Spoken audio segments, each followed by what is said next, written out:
Welcome to Wealthing Talks. I am your host, Alicia Castillo Holley, bringing you real-life conversations from Silicon Valley or somewhere around the world. We will talk about disruptors, angel investments, venture capital, and of course, family offices. Join me along with my children, their families, friends, disruptors, and investors as we explore the fascinating world of creating wealth in a completely different and authentic way.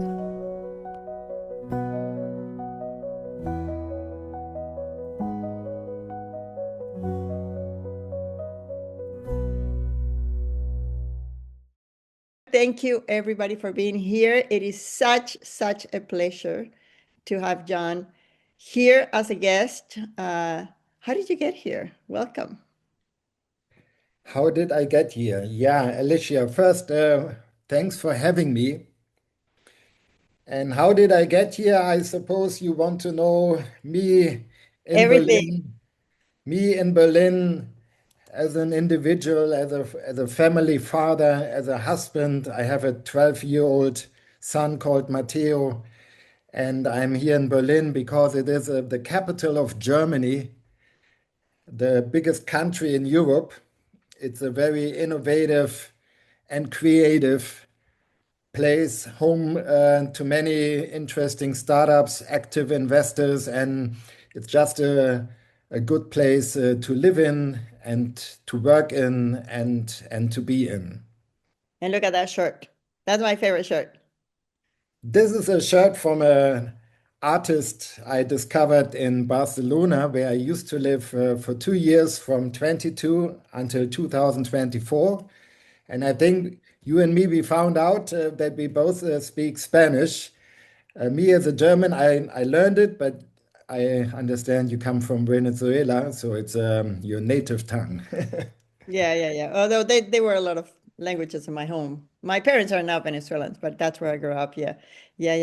So, did you grow up in Berlin?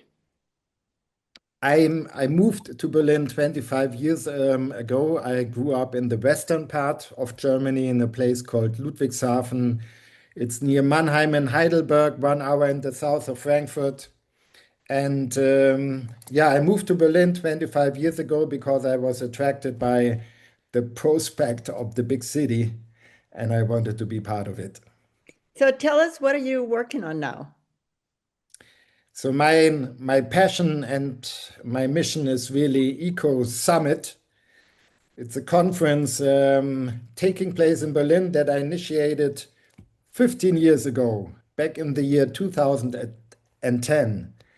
And 2010, I think the first wave of clean tech had already happened, but I'm used to work in internet and telecom and mobile internet, and stupidly on the one hand, but also smartly on the other hand, I thought, well, most problems in the internet are solved. This was, of course, before the age of AI, but I thought, let's turn myself and my time and my energy to the field of sustainability. Let's become part of the solution to support founders and investors. And EcoSummit is basically a conference, an event taking place once or twice a year in Berlin, bringing together startups. Most of them are fundraising, and investors. Most of them are active with enough dry powder in the areas of energy, mobility, cities, and more generally speaking, climate tech. That is fantastic. What makes you wake up in the morning full of energy and say, "Oh, I can't believe I have another day to live and spend doing this"? Yeah, I mean, in the last year and maybe even longer, many people got distracted by the news, by the behavior of the new American president, and by many other strange things. But there is still a large number of people who have other priorities. And my priority clearly is to make sure that our planet, the one and only that we have, that we live on, is livable. and especially not only for myself, but for future generations. And I'm a strong believer in the need for a low carbon economy. We have to decarbonize every industry.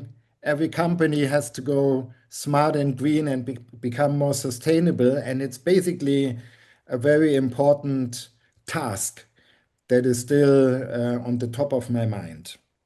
And that wakes me up every morning and motivates me to work hard. And you also like music. I also like music as a personal hobby. I play a little bit of saxophone, but I'm above all a big fan of jazz. And that is why I go every year in the second weekend of July to Rotterdam in the Netherlands to attend the North Sea Jazz Festival. And it so happens that many Americans, not only famous musicians, jazz musicians from America, but also fans who love the music come over the big pond, over the Atlantic, cross the Atlantic to join this incredible jazz festival. And Okay. at my event at the EcoSummit, I have a playlist. I play it in every break No, with, wow. with the best music that I discover in Rotterdam and whenever and wherever I go to find new jazz, I share it at the EcoSummit with my participants and my customers and our audience. How big is the Eco Summit? Sorry, How big is it? How many days? How many people? it is a 2 day event, EcoSummit. The next event takes place on the 25th and 26th of March. 2026, and I think we will be anywhere between 3 to 400 participants. So it's curated, it's invitation only, it's not too big because I want to create a very unique atmosphere where everybody is becoming friends. So at the end of the event, the participants come to me, they personally say bye-bye, they shake hands, they give me some feedback, and they basically also say thank you because EcoSummit is every year a very special event. And it's actually, in the age of AI, still an event made by humans for humans. Oh, wow, that's so important. I think we're actually getting into the economy of trust and relationships I because do agree. yeah, because nothing can change that. The feeling, the connection with people, that's so important. Yeah, so thank you for making it human. Let's see how long it lasts. You're gonna have some robots there, some digital twins participating. I have already decided that I'm not going to organize an event for the machines and for virtual A- AIs living inside the machines. I think other people can do that better. I'm too much of a human to throw a big AI party there that is only attended by AIs, yeah, or agents. I Yeah, mean, yeah, yeah. clearly there will be a lot of agent activity happening online, and we delegate a lot of transactions to our agents in the future in order to have more free time to do more sports and enjoy more music and more jazz and more family time. But when it comes to my personal business model, I still want to do something for humans. Yeah, because I think that when we have a lot of robots, when we have a lot of AI, we still need some cool things to do. And an event in a great location with a smart green people is one of my best ideas when it comes to bringing people together and organizing events. Yeah, that's fantastic. I hope I can make it. You haven't invited me, but I hope I can make it, and I'll show up. You and your audience is invited by default. Of course, there's a ticket price, but we can talk about Yeah, that. well, and we can amplify. That's the whole purpose of that. Let's go back to personal question. If you, with all you know now, if you were to write yourself a letter to a younger um, you, like 20 years younger, with all you have learned, what wisdom would you write in that letter? What would you write there? What you say, hey, you know what I learned? Remember these or keep these. What would you tell yourself 20 years? younger? A couple of things. I think when it comes to education and going to university, of course, it will most likely change in the future. But I think a technical education in engineering, computer science, or any other science, that is something which I did not study, and Mhm. I kind of regret it. I studied business administration, but I think it is easier to learn business when you get older during your life than to learn technology. So I think studying technology, learning technology as early as possible, as much as possible, as long as needed, is something that in my next life I probably would like to do better. Yeah. And then I think in my next life, or if I could time travel, I would recommend to me, being a young person, to maybe start family life even a little bit earlier than I did, because I have come to the conclusion that family life, becoming a father, becoming a mother, is a wonderful experience. And I have one son, and I'm very happy about that. And I think I should have maybe taken it more seriously um, a little bit earlier. And then what else there is? I think when it comes to entrepreneurship, some people say you can't study it, you only learn it in life. And some people think I will never be an entrepreneur, but maybe there is a entrepreneurship in many of us, and you and every person has to uncover it and discover it and give it time and resources and freedom to flourish, to come out of you. And when it comes to entrepreneurship, this is maybe another learning. You know it as an investor. Many investors know it, but also founders and serial entrepreneurs know it. People, the team, the founding team, the co-founders. This is really the secret for success. And I think learning how to build a team, to find and select and where to find and when to find and how to find good co-founders for your next venture, your next endeavor, your next adventure.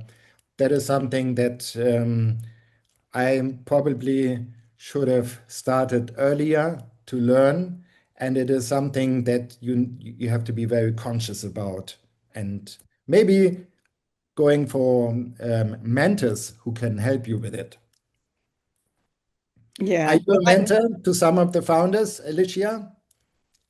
Oh, and to a lot of people, well, I don't consider myself a mentor because it's very, I don't know, vertical relationships I don't like. I like horizontal relationships. But I I don't know if you know that I taught entrepreneurship for over 20 years. And Wow. I have an MBA in entrepreneurship, and I started 18 companies and 5 nonprofits. So I'm what it's called an operator, and that gives you a lot of experience to talk to the founders. And because what you said is correct, finding a team is extremely important and difficult. I'm very, well, I'm very active, and not many people are that active. So to me, to come down and listen, I was like, oh, hurry up, hurry up. That was a very difficult lesson for me. But, now that I'm older, I've learned that through not treating people with the kindness that I could have, because I was very strict and very German. I was very, we're gonna have to do it this way, that way, and now I'm more relaxed. Also, now I don't have the obligations that I had, being a single mom in different countries, moving and things had to work. But definitely entrepreneurship is learn. I did learn about entrepreneurship. I did an MBA at Babson, and it changed my life because I was a socialist scientist in a socialist country. So we didn't talk about money in my house. That was something people that were not smart enough went into commerce. So in my house, there's this look down into anything that has to do with business. So it has been an interesting trajectory. But to your point, I taught business, I taught entrepreneurship, I taught science before. I'm a scientist. And I spent 15 years working at a university. And then I went into Bayer. I worked at Bayer. And then I went to study an MBA because I had no clue how the business world works. And I do think that people should study something before they study business.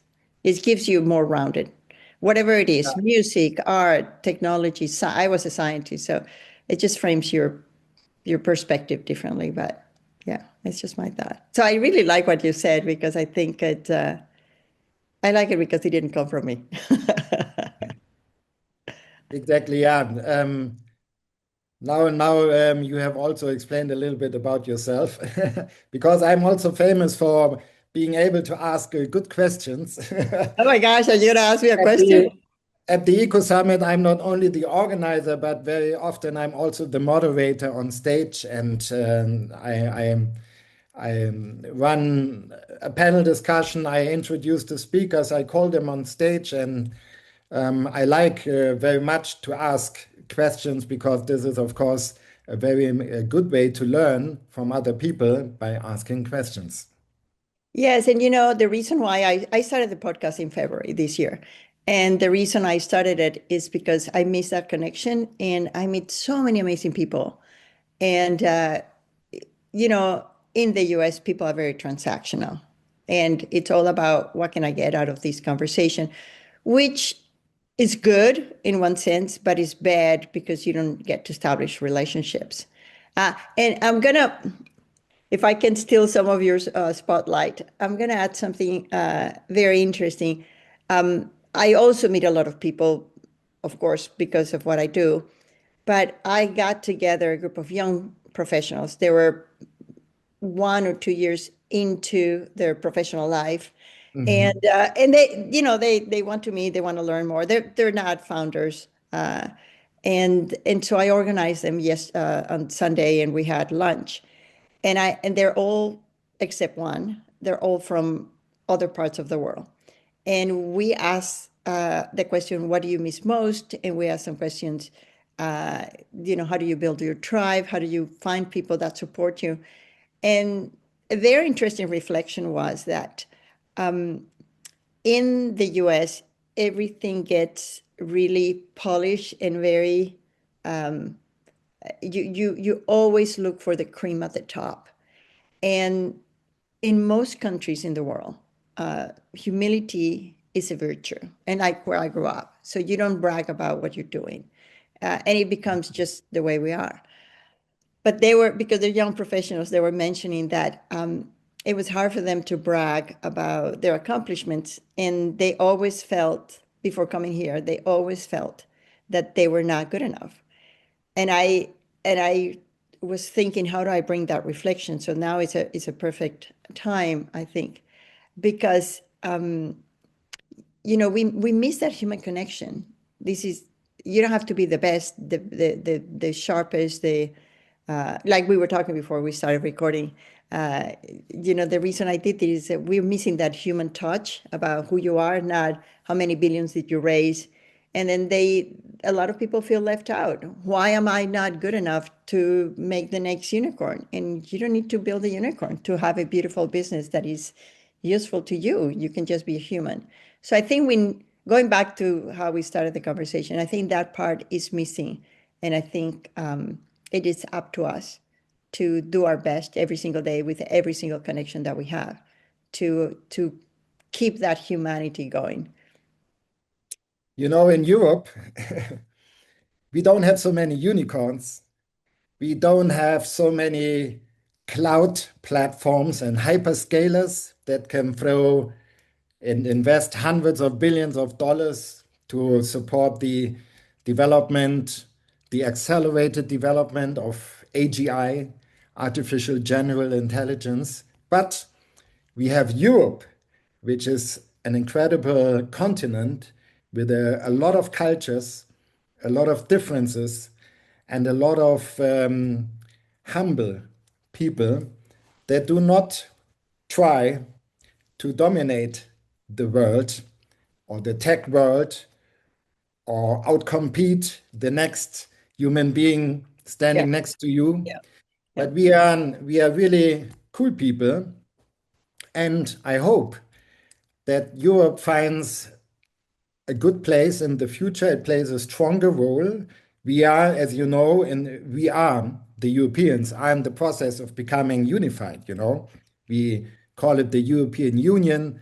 It is not 100% finalized, this project. It most likely will never be, but maybe it has to be because the competition between China, the US, and Europe is intensifying, it's accelerating. Yeah. And I invite everybody who doesn't like America anymore to come over to Europe. It's a good place. It's a good place to be.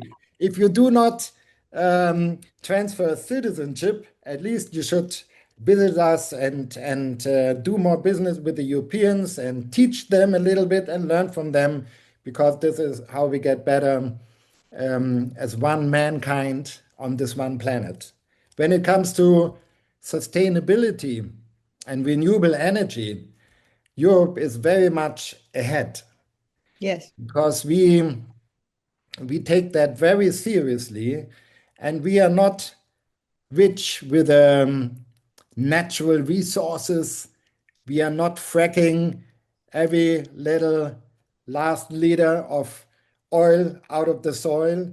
We don't want to burn everything that we can find underground, but we really have started decades ago to to invest in renewable energy, to create new markets for sustainability. And that's why we also think, at least it's a topic at the EcoSummit very often, that we should be grateful to China, not only talk badly about China, but they have a similar idea about changing their billion inhabitant country to an electro state, which is where electricity and renewable energy is becoming very, very important, right? And the Chinese have helped us to make this technology affordable for many people. Yeah, of course, some companies have lost in the global competition, but as a result, we can nowadays buy a PV system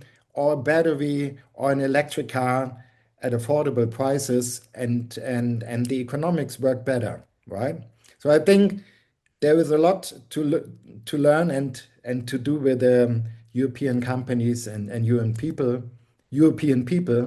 So I invite everybody to pay more attention and come more often to Europe. Yeah. Well, I love going to Europe, so Yeah. I'm game for that. What about the other continents? What about Asia? What about Southeast Asia or Africa or Latin America, where I come from? What do you think? What are your thoughts? So I think when I talk about the planet, I clearly mean everybody and every country and every continent. But when it comes to dominate the technology race, and in particular the AI race, Hmm. it doesn't look like the first company to reach and be verified to have reached AGI will come from South America or Africa or Australia or any other country than China in Asia. Yeah, I have been to Japan many times. I love Japan. It's a high-tech place. I Hmm. love their onsen, the hot water wellness in Japan. I think the Japanese are really smart people, and for some reason, they are not as far ahead as they maybe could be or should be when it comes to AI. Yeah. But at the same time, what we have seen with renewable energy, we have seen that developing countries, emerging markets are able to go to a renewable energy system, and by not trying to do nuclear, by stopping to burn only coal or Yeah. too much gas, they can foster their energy transitions in their countries by buying, by installing these new technologies, batteries, renewable, solar, of course, above all, it's solar, but also wind or even wave energy, in order to improve the energy systems of the country. It's basically a task that every country has.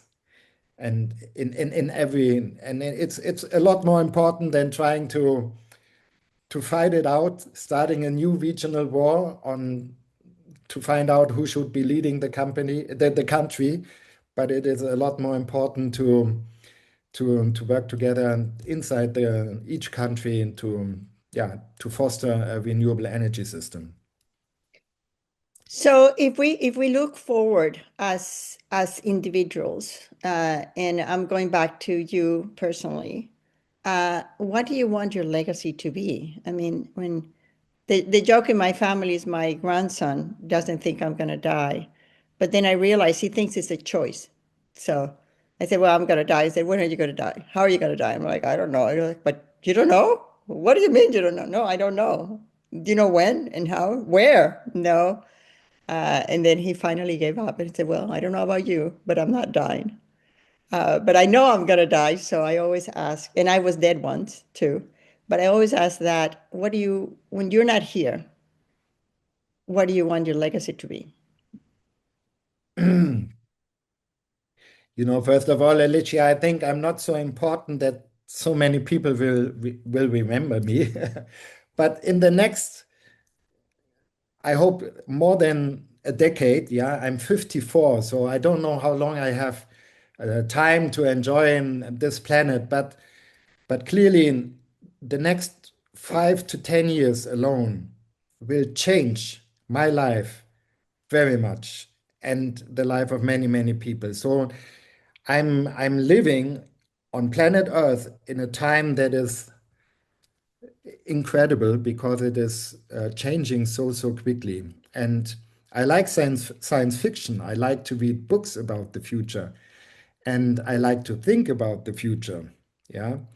And but I already know that the future that even you and me will see in 10 years time. And let's do another podcast in the year 2035 There and you come go. back and come back.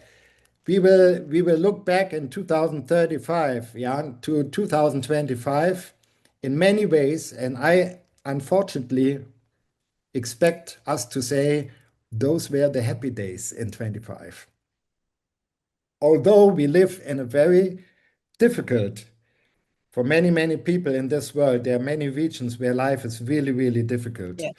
And we should never forget. And it is a good reason why we should be humble, yeah. But the next 10 years, an amazing change ahead of us. My legacy, I don't know.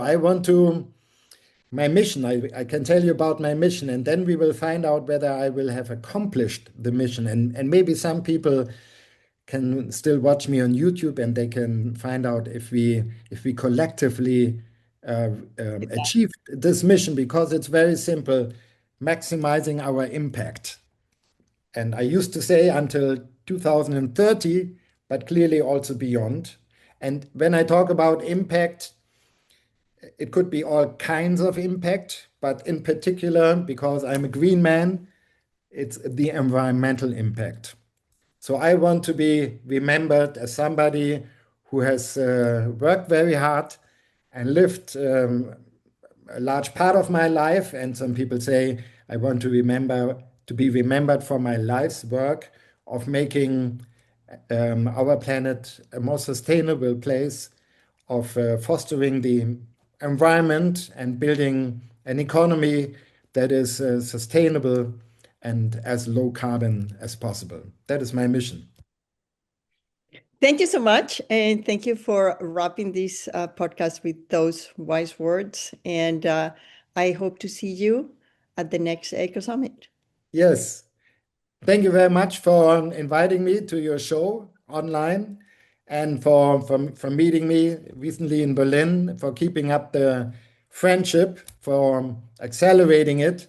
And I already look forward to our next conversation, Alicia. Thank you very much. It's not going to be in 10 years.